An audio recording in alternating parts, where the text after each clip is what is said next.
that is definitely something that I think we all toy with at some point in our lives. Like, are we able to do this? Are we capable?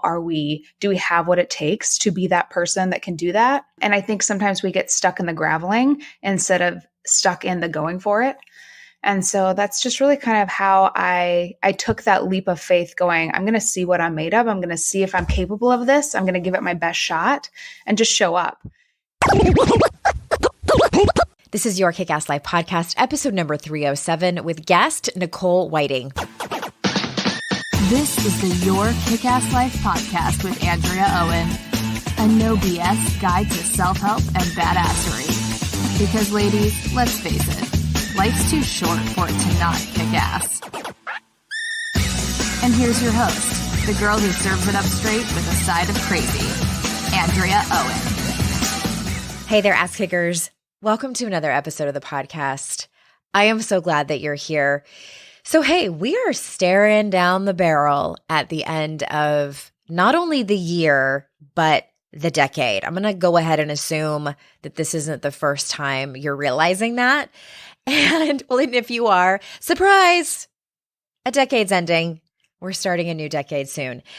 It's really hitting me hard, and it could be a whole lot of reasons. I think one of those reasons is I've been thinking a lot about where I was in 2010. Where were you in 2010? Who were you with? What were you doing in terms of your job? What was going on in your life? What were you hoping to accomplish in the decade? And that's where I'm at, just really thinking about where I was at in 2010. Just a quick snapshot of that. I had 2 little babies. I had a brand new business and a lot of hopes and dreams. And here we are in 2019. A lot has happened between then and now, and I'm sure it has for you too. Stay tuned for a future episode, not in the far future, and some emails that are coming out. We're going to talk about this more. We're going to have some worksheets. We're going to take some inventory. We're going to make some goals for the next year and the next decade. I'm really excited and pumped for it. If you don't get my emails, super easy to sign up for that. If you don't get my emails, well, first of all, my condolences, because they're really good, if I do say so myself. We send about 3 a month that are motivating, inspiring, quick story, those types of things. And then, of course, you get notifications about the podcast. But you can simply text the word kick-ass, make it all one word, to 444999 to sign up to get those. And one of the reasons being is that I want you to be in on this. I want you to be in on what we are going to be getting down on in December. Also, new website coming. I know I told you guys like 100 years ago that it was coming. We ran into some snafus. It's been a while, but much anticipated. It's coming within the next month or so, and I am very excited about that. It's so beautiful. It's so much more grown up, I'm going to say. Your Kick-Ass Life is definitely maturing, and this site is making that very clear. And sort of switching gears, I think the only thing I want to leave you with before we jump into the episode, a conversation with my friend Nicole, is that, okay, I feel like I don't ask a whole lot of you. And no, I'm not asking you to buy anything. I'm not. But I am hoping that you listening will do something for me. I am finally done with my book proposal for my 3rd book, which I still haven't told you the name of. But it's coming soon. I really don't like telling people the name until I sign on the dotted line, and the publisher that I'm going to work with has said, yes, this is going to be the title of the book, because I think it would just be sort of heartbreaking if I was like, it's going to be named this. And then I'm like, just kidding, it's going to be named that. So title coming soon. And okay, so the proposal's going out this week. If you listen to the podcast the week that this drops, I'm recording this on the 11th, on 11/11.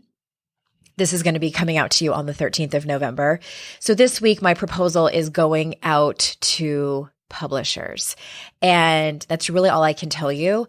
I am asking you to hold in your hearts, to hold in your mind that this proposal, that this book, that this project, this collection of many, many, many, many words gets put into the right hands at this time of the game. So in other words, that it gets chosen by the perfect publisher who will understand my vision for this book, who will understand my vision of you, all of my listeners, and who will just really love, love, love the message that I am bringing to all of you, and also who will help me, because it takes a village. It really does. It's not just me. I am sort of the guide, and it really takes a fantastic editor that gets me and that can handle my energy and sometimes my drama for this project. And so I'm asking you, I might get emotional, but I'm not going to apologize for it. I'm asking you to just hold that in your hearts for me as the emails start getting sent out, as the phone calls start happening from my literary agent to these publishers. This is my third time doing this. And although it's not my first rodeo, for some reason, this one means something different to me. It's hard to explain. The messaging is slightly different. I've talked to you about it before in previous episodes. I'm like wringing my hands over here, partly because it's nerve-wracking and partly because I feel like I'm asking you something really vulnerable to do for me, is to just hold this in your hearts this week as it goes out. And I know Elizabeth Gilbert tells us, don't be so precious about your work. Don't hold it in that much of a high regard.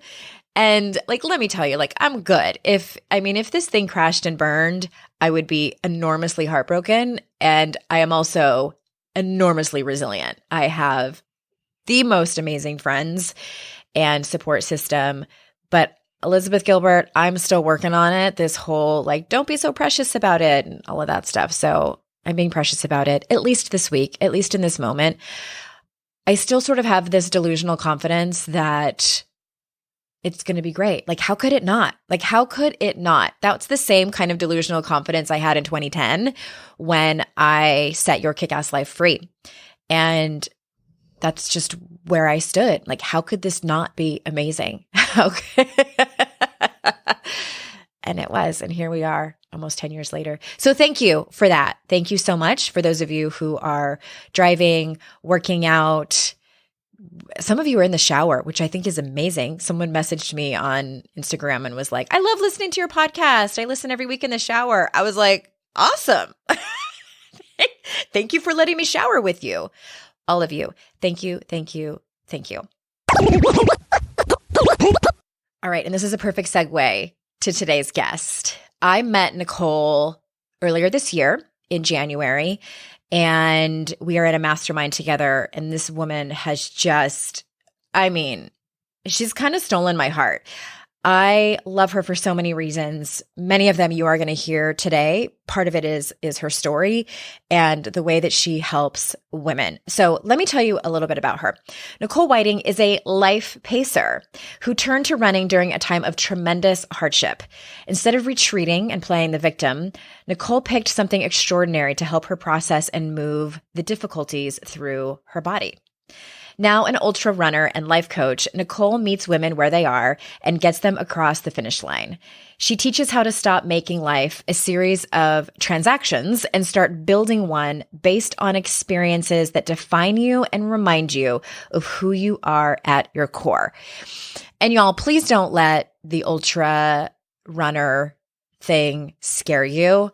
That's really the least of the conversation. As I say in the episode, you wouldn't look at Nicole and be like, that woman is an ultra elite athlete. And she's just incredible. She's an incredible human. And I knew I had to have her on the show to talk about her story and to talk about what she does with women. All right. So without further ado, here is Nicole.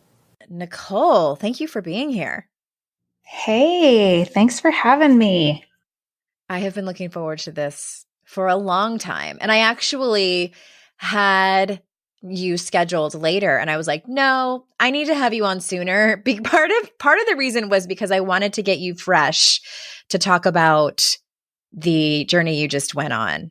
So I hope those memories are fresh for you and you're willing to talk about it. Oh, they're totally fresh. Okay, well, I don't want to jump into that too soon. Well, I want to sort of like, for people that don't know you, and I've had the pleasure of getting to know you over this whole year and now can call you a dear friend of mine. I want to start from the very beginning because I think when people hear about long distance, like ultra marathons, I have a very clear picture of the kind of woman that is an ultra marathoner. And I'm using like quotes and capital U, capital M. So like, let's start from the very beginning. Were you always a runner? Did you ever have a dream of being an ultra marathoner? Like, tell us about that. So I picked up running probably it was in late junior high, early high school years. And I started running to spend more time with my dad. My dad was the wrestling coach at in my school. And my brother was a big wrestler, very successful wrestler in our community. And so they had that really intimate bond over that. And I was really, I think, looking for something to bond with my dad over. And so that's really when I started picking up running because he was a marathon runner. And most of my childhood, I watched him chasing down the Boston Dream. And so I don't know how many marathons he's ran, but him and I ran in 2003, our very first marathon together. And so that's really when I picked up running. And then it's just something that really kind of became who I was. It was part of me. And so I've been running ever since. But as for the ultra world, I actually wasn't really fully aware that all of these ultra races took place. And an ultra, in case anybody doesn't know, is anything over the distance of a marathon, which is 26.2 miles. Most of the time, ultras are like 50Ks, 50 milers, 100K, 100 plus miles. So they can be pretty steep in the mileage. But it wasn't until I did an Ironman a few years ago, and my running coach for the Ironman was an ultra runner. And so she told me all of these amazing stories about her life experiences in the ultra world. And I was like, oh, I think that's me. I got to get in here. I got to at least dip my toes in it and see if I like it. And from the first one I did, I've been stuck, and I will be doing this for years and years. So, okay. Well, and I think the story is also interesting about how and why you decided to do an Ironman, because I have one other friend that's done one, and I have several friends that have done half Ironmans. They need to just change the name because it's annoying. But can you tell everyone the distances that is, and then how you the day you decided that that's what you were going to do and train for? Yeah, absolutely. So in an Ironman, you swim 2.4 miles, you bike 112, and then you run 26.2 in that order consecutively. And you typically have like 17 Not hours. Like you do one in a row. Day. No. And then you do all one day. Bike the next all day. One day. Yeah. Yeah. All one day as fast as you can. And still try to enjoy yourself. Right. Yeah. No, it's all one event. And like I said, typically they give you 17 hours to get an official finish time. But it's interesting. So I had never been a triathlete. I didn't even really know how to swim. And I mean, I could keep myself afloat, but I didn't like actually know how to swim. When I decided to do Ironman, I had maybe ridden my bike like 10 times in like the last decade. And what brought me to that point, right? What brought me to that point was we had adopted our daughter through the foster system, and we definitely had some behavioral developmental issues. And in my journey of trying to navigate all of that, I found a school that I could take her to that could really kind of meet her needs, but it was 2 hours away. So we decided to go all in, and for almost 2 years, I drove her 2 hours to school, and then she would stay there for 8 hours, and then we would drive 2 hours home. And the school was near Coeur d'Alene, Idaho, and in Coeur d'Alene, they had an Ironman race. So there's a big triathlon community there. And I had always kind of had this pipe dream. We had a friend that had done 2 Ironmans, and he kind of told me all about it. And I was like, gosh, if he can do it, I'm sure I can. So me, not really knowing how to swim, like not really being like an avid bike rider, and not really like had approached the marathon distance for quite some time, was like, oh, sure, I'll do that. Like, let's just jump into the deep end. This is the And so blows my mind because because it's one thing for someone who's like an avid marathoner or a cyclist to talk to someone who's done an Ironman and say like, well, if he can do it, I can too. But you weren't really like you'd done marathons, but it had been a long time. Oh no, I was definitely out of my league and I was like all in. Okay. This sounds fun. Well, and see, this is the part that fascinates me. But I think that there's it's not just like you were like, I think I'm going to check this off the box. Like this was there was more underneath. Am I right? Yeah, I think that this was the first time in my life I had the time. I was like, what am I going to do with my time when I'm up here? I had to basically navigate my businesses at home so they could run without me. And so I had this available time. And I mean, I think it was also at this time in my life where it was a big transition for me. I was trying to figure out who I was. I was trying to figure out like what I wanted to do with my life. I was quite honestly probably in a pretty, I don't know, unhappy time in my life, kind of in the trenches. And I felt like this was a time that I could settle in and really process my life up to that point and try to go from survival mode to like thriving mode. And I thought that this might be the thing that could get me there. Mm-hmm. Okay. That part, that I find fascinating because I mean, for people who've never like been in the saddle in the bike for an hour and a half or swam laps for that long as well, you have a lot of time to be with your own thoughts and to be with yourself. Mm-hmm. Yeah. And sort through things. Yeah. And also at the same time, see what you're made of in terms of your physical endurance and your strength. Like what we're capable of, right? And I think especially as women, sometimes we doubt what we're capable of. We're not sure, right? For instance, many times people have been like at Ironman events, like assuming that I'm there for my husband, right? No, it's me. It's me, the one that's doing it. But I think that is definitely something that I think we all toy with at some point in our lives. Like, are we able to do this? Are we capable? Do we have what it takes to be that person that can do that? And I think sometimes we get stuck in the graveling instead of stuck in the going for it. And so that's just really kind of how I took that leap of faith going, I'm going to see what I'm made of. I'm going to see if I'm capable of this. I'm going to give it my best shot and just show up. And I think that was one of the big lessons for me was like just showing up. Like by just showing up, unknown of what that looks like can be a game changer in itself. So you wrote a blog post where you talked about, and this might have been the same time that you were talking about, or maybe it was a different time in your life where life had become transactional for you and you started to live life apologetically, as you put it, and then things started to shift. So what does living life unapologetically mean to you personally? That's such a good question. And I think that is something that like you have to, or I should say, I navigate daily. Like, what does it look like? What living apologetically is making decisions and living in a way that I can feel proud at the end of every day, that I can go to bed and say, you know what, I did my best today. I think there was a lot of time, well, most of my life up until my early 30s, really up until I decided to do this Ironman, I was living very transactionally. It was really about if I did this, what would happen? Or if I did this, this would happen. Like it was one thing for another, right? And most of my life up until that point, it was saying yes to people and saying no to myself.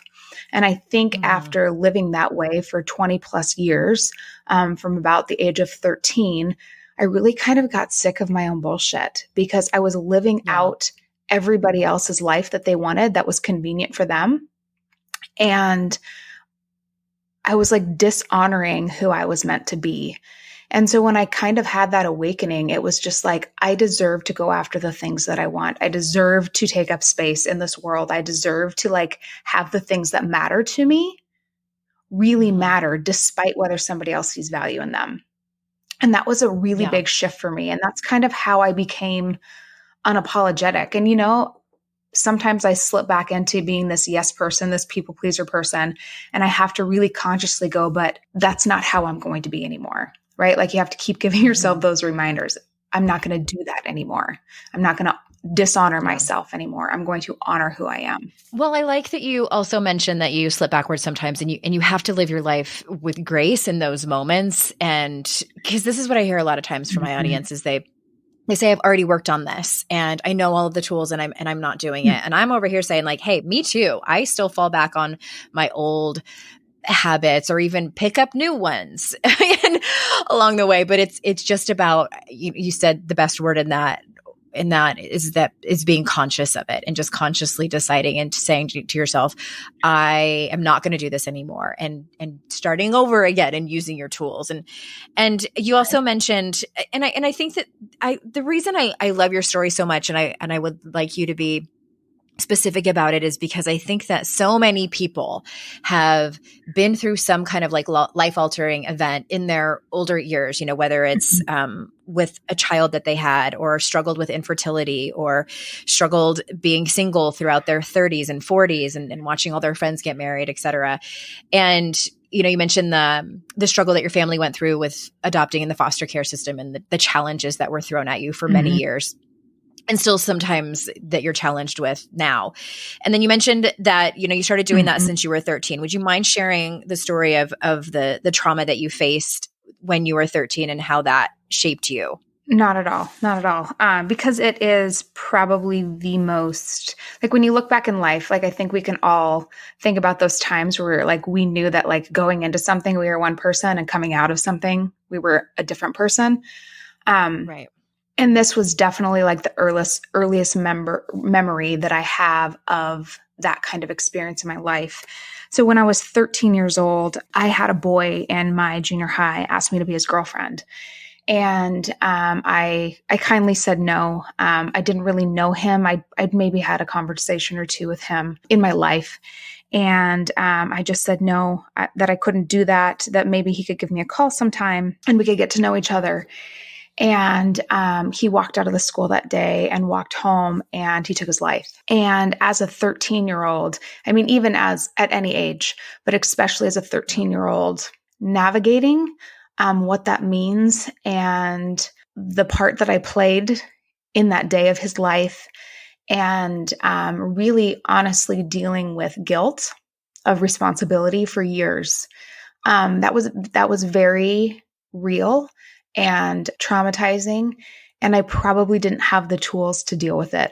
From that point on, as crazy as it sounds, I came from a place of, if I do or say this, I know what the worst case scenario is. The worst case scenario is I disappoint that person so much that they end their life. And that may not be like a rational thought to 99% of the population, but that was a reality for me. And so I really learned how to make decisions out of what I could handle. I know that I can handle this pain, this heartache, this grievance, this whatever, but I don't know what they can handle. So I will deal with the hardship, right? And so I became very apologetic for who I was and what I said and what I did because I was always worried. It was like a state of fear. Every decision I made was really out of fear of what could happen next. Yeah, I can imagine that. Of course it would be. And I don't know any 13-year-old who would have the tools to be able to navigate that. And the reason that I ask you to tell that is because I think that so many people listening, so many of us have had some kind of traumatic event. I read an article that was really interesting about, in psychology, they categorize trauma very broadly and they call it big T trauma or little t trauma.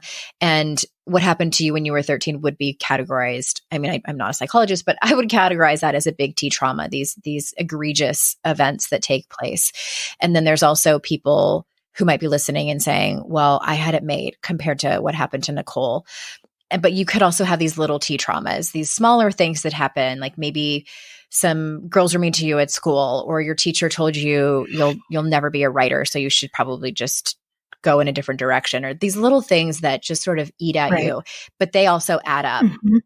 And I say that because like no one makes it through adolescence and early adulthood totally scot-free of really Right. anything. And so again, this podcast is not about healing trauma, and I'm not trained to do that.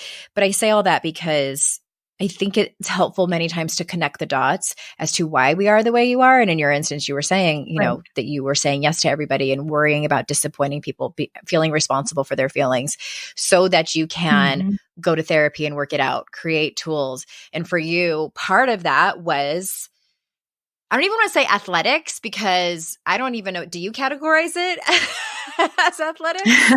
I think that we process the things that happen to us in our life or the things that we go through in our life through movement. It has been the one thing that has allowed me to move through some of the hard emotions, move through some of the trauma, the little T and the big T trauma.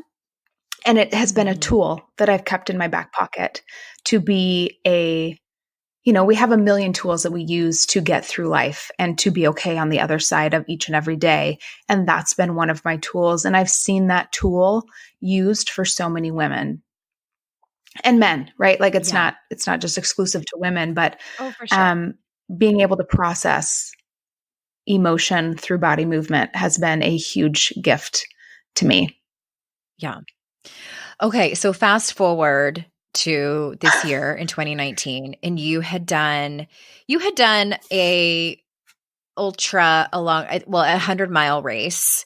Anytime I like told someone about what you were doing, I was like 100 miles, like all in a row on foot, not in a car, not in a spaceship. Right. Yeah. On foot. And leading up to it, like, and you and I talk regularly, and I didn't even know that you were doing it. Like, you hadn't mentioned it. You hadn't said, oh, I'm, training for this thing, or, you know what I mean? Like, I was sort of taken by surprise when you're like, yeah, my race is in, I think I only knew about a month out. And I was like, what? like, these are the things that your friends know about.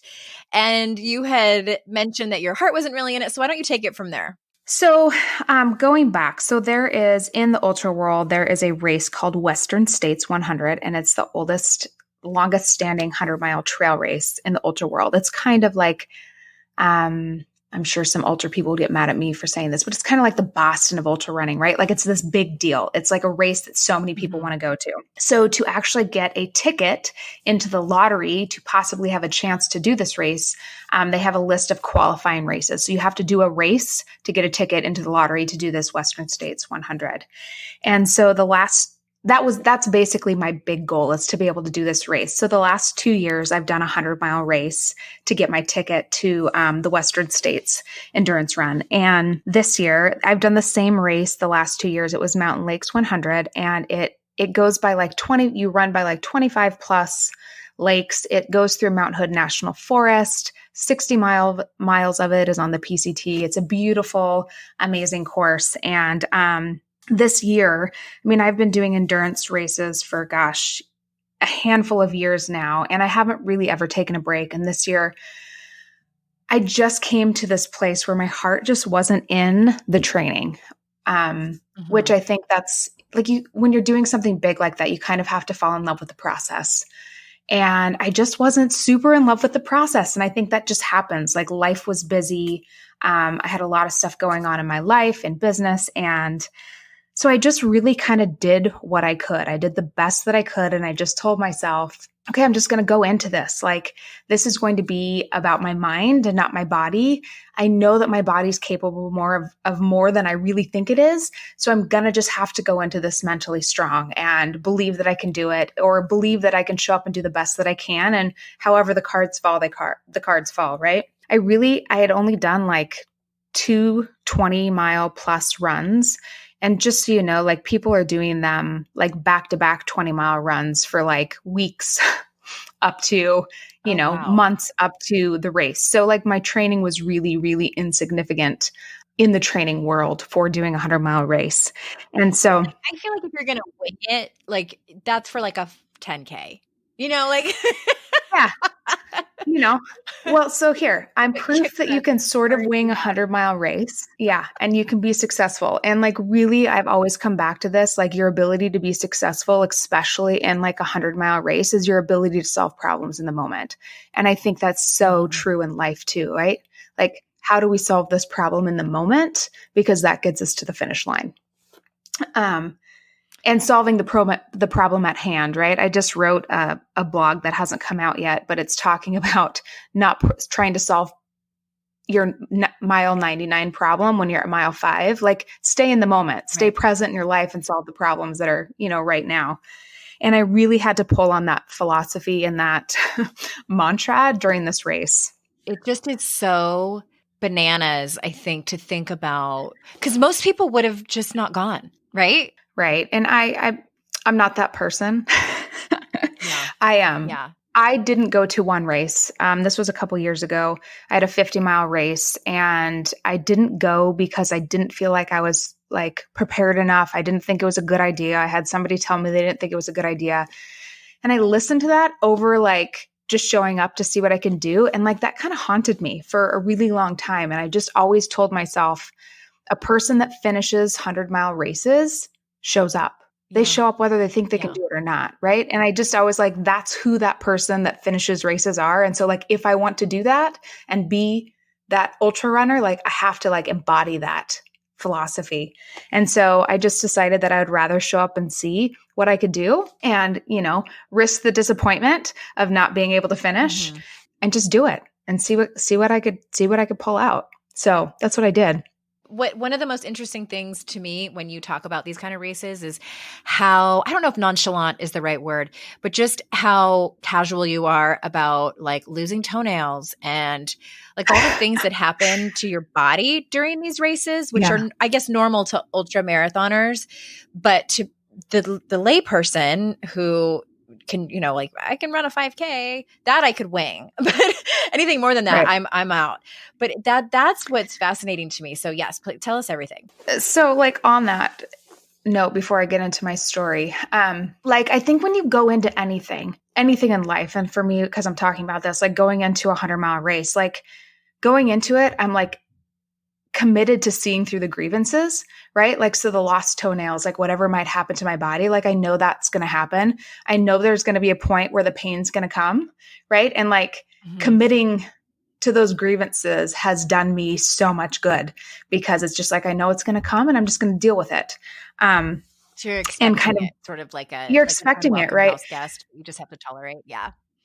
Yeah. And I read one time, so I wish I could tell you where I read this, but somebody was like, the race actually starts when the pain hits you, because up until that point, it's easy, right?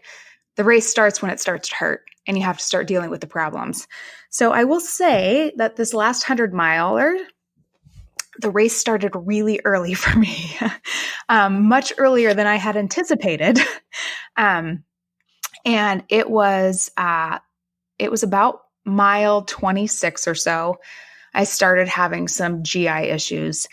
And what I mean by GI issues is that I really had about 2 steps off the trail before I would poop my pants.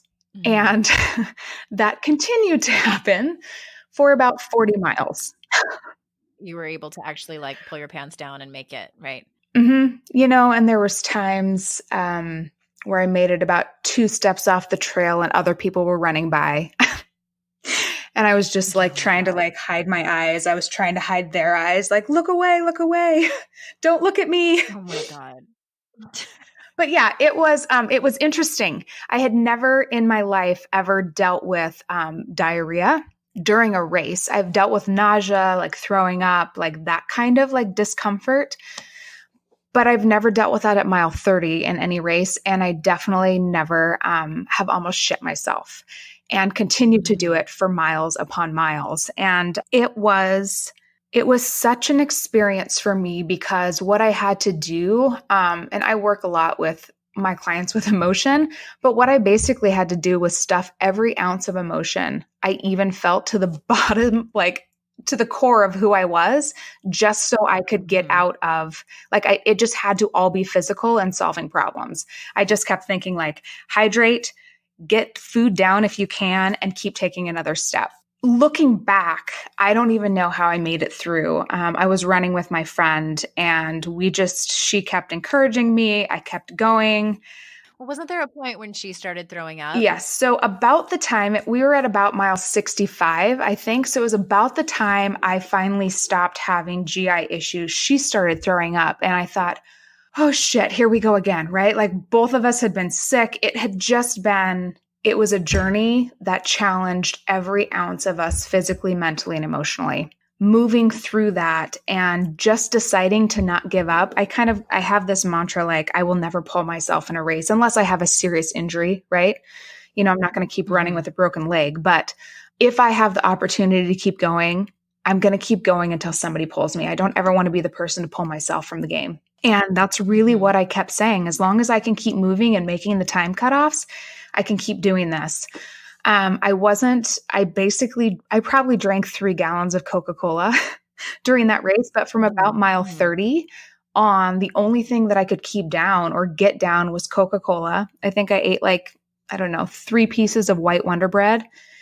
And then I would drink about a fourth to a half of a cup of super runny instant mashed potatoes every 5 to 10 miles. And that was the only calories. That sounds like a good old fashioned American diet. Totally. Right I know. It's you want to be really healthy? Come do ultras. We eat pizza. We eat Arby's roast beef, candy, Coca-Cola for hours. I mean, Wonder Bread. It's awesome.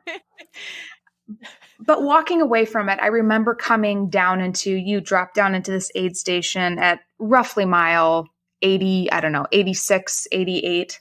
And I remembered thinking, we have plenty of time to knock out it was 10 or 12 miles. And I walked down, or we ran down into this aid station, and it was that moment where all of the emotions that I'd been shoving down for hours upon hours upon hours, came out. And there was this volunteer there. Her name was Jameson. And she just let me fall into her arms. And I was crying. And I was like, I just can't believe I've made it here. I'm standing here and we're almost at the end. And I thought she had no idea who I was. And she looked me in the eyes and she goes, I'm going to change your life right now. And I mean, we had ran through the night, so it was light now. And she slowly took my headlamp off. She's like, you don't need this anymore. And I was like, oh my gosh. But it's amazing. The volunteers at these kind of events, people that you don't know that have given up time of their lives, a weekend of their lives to come out and make sure and support you and make sure that you meet your goal and get to the finish line. I've never met strangers like this. And it's a really phenomenal experience. I wish that we were like this in real life a little bit more, to have people come alongside you that just want to see you succeed. And they do everything they can to make sure that's possible. It's pretty powerful. So so correct me if I'm wrong. It was 30 hours, right? Yeah. It took us a little over 28 to do it. But yeah, you have 30 hours. Okay. And you don't sleep. You don't sleep. You just keep relentless forward motion. You just keep moving. Okay. And sometimes it's your bowels that's moving. That's instead moving. of your feet. 100%. Okay.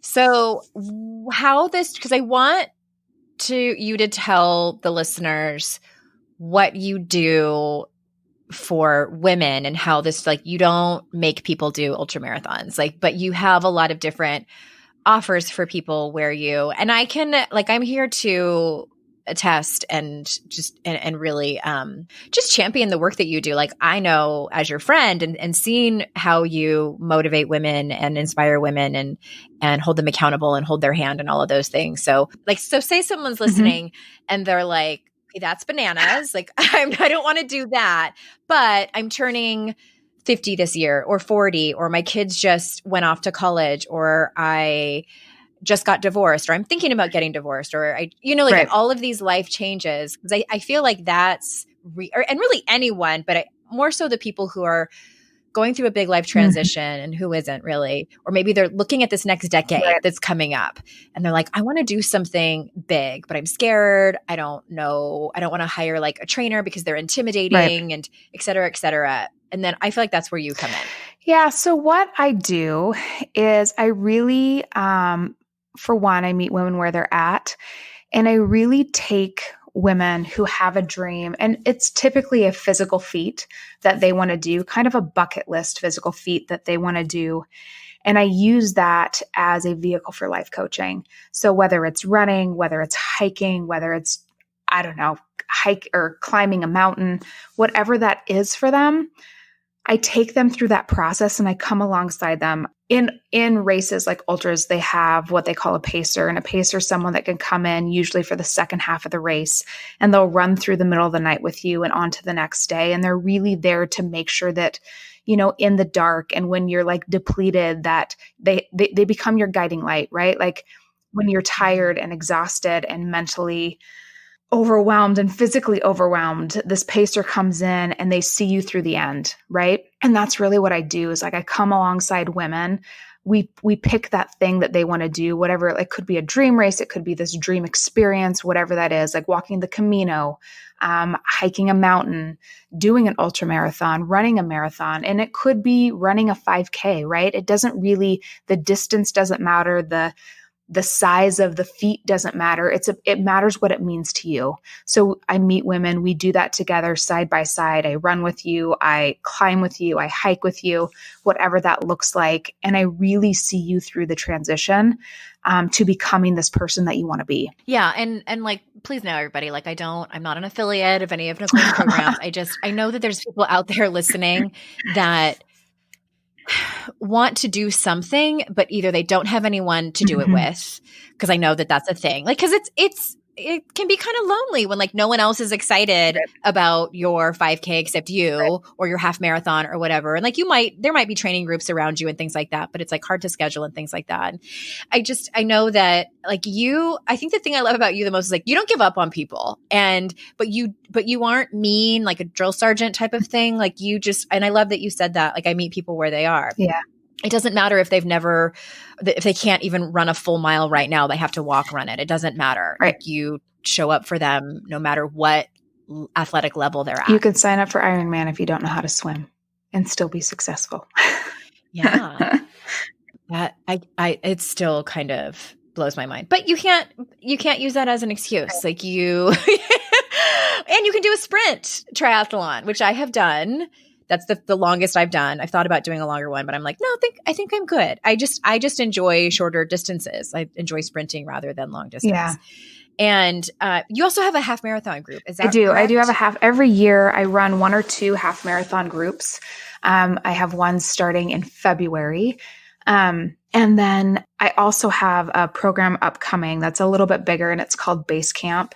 And we will be hiking. We'll be through hiking the enchantments. We'll be going to Moab, Utah, and hiking around there and doing some pretty big, physically hard feats, but in a group community. So you have other women coming alongside you as well as working with me one-on-one. So it's kind of a combination of that one-on-one work plus having like that aid station stranger atmosphere with this community of women that really are there to support you with all of your goals and everything that you want to become and accomplish.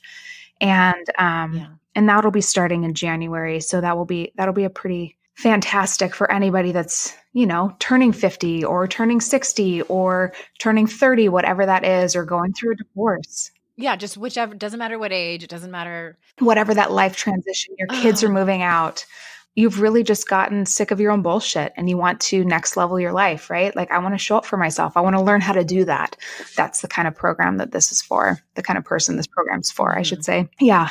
Okay. Well, where can people find you? Like we'll put the links in the show notes, but it's NicoleKWhiting.com. Correct. And then you can also find me on Facebook or Instagram.